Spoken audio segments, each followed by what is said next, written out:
नमस्कार आणि तुम्हा सगळ्यांचं मराठी विज्ञान चॅनलमध्ये खूप खूप मनापासून स्वागत आहे। तर आज आपण बनवणार आहोत सोया कीमा। सो तुम्ही हे पावासोबत खा किंवा रोटीसोबत खा, अगदी टेस्टी लागतं।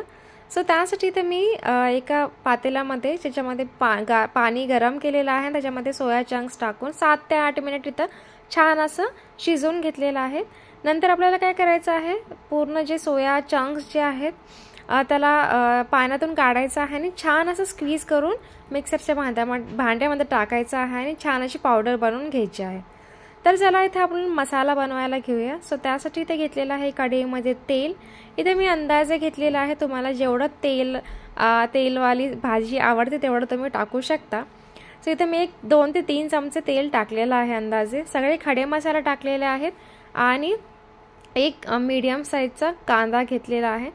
व्यवस्थित आपल्याला गोल्डन ब्राउन होईपर्यंत छान असा परतायचा आहे। आपण जसं की चिकन किंवा अंड्याची भाजी जेव्हा बनवतो त्यावेळेस कांदा जो आहे तो एकदम गोल्डन ब्राउन होईपर्यंत शिजवतो, त्याच्यामुळे एक टेस्ट जो आहे टेस्ट छान असा येतो त्या भाजीला। आणि सोया चंक्स जे आहेत, जे सोयाबीन आहेत, याची भाजी देखील ह्याचा जर टेस्ट जो आहे तो अगदी चिकन वगैरे म्हणजे हे जे नॉनव्हेज जे पदार्थ आहेत सो तसा टेस्ट येतो। सो त्यामुळे इथे आपल्याला कांदा जो आहे ना छान असा गोल्डन ब्राउन होईपर्यंत छान शिजवून घ्यायचा आहे। सो याच्यामध्ये टाकलेला आहे एक मीडियम साईजचा कांदा आणि बेसिक मसाले टाकलेले आहे सगळे, जे की आपण डेली यूजमध्ये प्रत्येक भाजीमध्ये टाकतो नॉर्मली।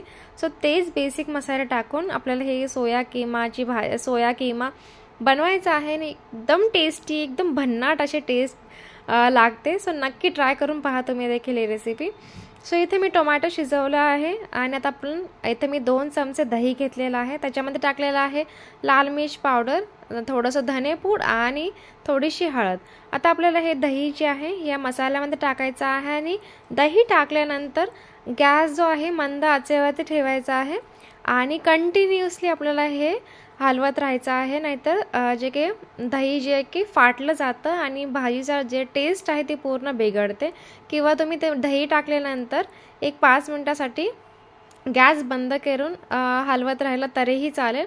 इथे मी मंद आचेवरती गॅस ठेवलेला आणि व्यवस्थित तुम्ही बघू शकता मसाल्यामध्ये आपला पूर्ण जे तेल आहे ते अगदी वेगळं झालेलं आहे आणि तुम्ही पाहू शकता कलर देखील किती सुंदर आलेला आहे। सो आपल्या इथं मसाला रेडी आहे। याच्यामध्ये टाकलेला आहे मी थोडे मटर, इथं मी फ्रोझन मटर टाकले आहेत म्हणून मी हे डायरेक्ट मसाल्यामध्ये टाकले। जर तुम्ही ताजे मटर घेत असाल तर ते आधी वेगळे शिजवून घ्या आणि त्यानंतर तुम्ही इथं ॲड करा। आता हे सोया चंक्स जे आहेत ते मी मिक्सरच्या भांड्यामध्ये बारीक करून घेतले होते।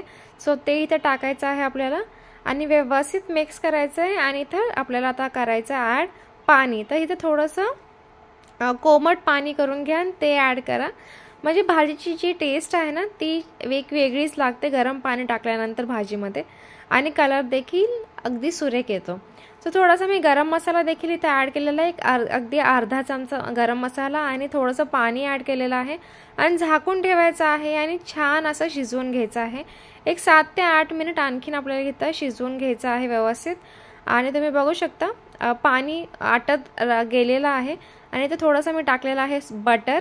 पुन्हा झाकून ठेवायचं आहे आणि आणखीन 7 ते 8 मिनिट आपल्याला शिजवून घ्यायचं आहे, म्हणजे अंदाजे तुम्ही 15 ते 20 मिनिट हे व्यवस्थित शिजवून घ्या, कारण खूप छान अशी टेस्ट लागते तुम्ही जास्त शिजवल्यानंतर। आणि आपली सोया कीमा रेडी आहे, नक्की ट्राय करून पहा तुम्ही देखील। आणि जर तुम्हाला ही रेसिपी आवडली असेल तर प्लीज लाईक, शेअर, कमेंट करायला बिलकुल विसरू नका आणि प्लीज सबस्क्राईब करा माझ्या चॅनलला। आपण भेटूयात नेक्स्ट व्हिडिओमध्ये, तोपर्यंत बाय।